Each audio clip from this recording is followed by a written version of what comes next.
എല്ലാവരും, പ്രത്യേകിച്ചും മരുന്ന് കഴിക്കുന്നവർ മനസ്സിലാക്കേണ്ട ഒരു പ്രധാന കാര്യം, നാം കഴിക്കുന്ന മരുന്നുകൾ ഇമ്മ്യൂണിറ്റിയുമായുള്ള ബന്ധമാണ്. വാക്സിനുകളും ആന്റിബയോട്ടിക്കുകളും ഒഴിച്ചുള്ള ഒട്ടുമിക്ക മരുന്നുകളും ഒന്നോ അതിലധികമോ രീതിയിൽ ഇമ്മ്യൂണിറ്റിയെ മരവിപ്പിക്കുന്നതിലൂടെയാണ് അസ്വസ്ഥതകൾക്ക് ആശ്വാസം നൽകുന്നത്. അതായത്, ഒട്ടുമിക്ക മരുന്നുകളും ഇമ്മ്യൂൺ സിസ്റ്റത്തെ പ്രതികൂലമായി ബാധിക്കും.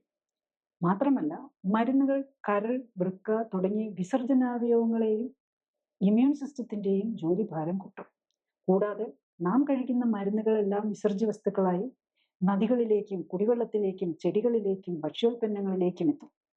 അതായത്, ഓരോ വ്യക്തിയും കഴിക്കുന്ന മരുന്നുകൾ വെള്ളത്തിലൂടെ എല്ലാ ജീവജാലങ്ങൾക്കും ഭൂമിയിലെ ആവാസ വ്യവസ്ഥയ്ക്ക് തന്നെ ഭീഷണിയായി മാറും.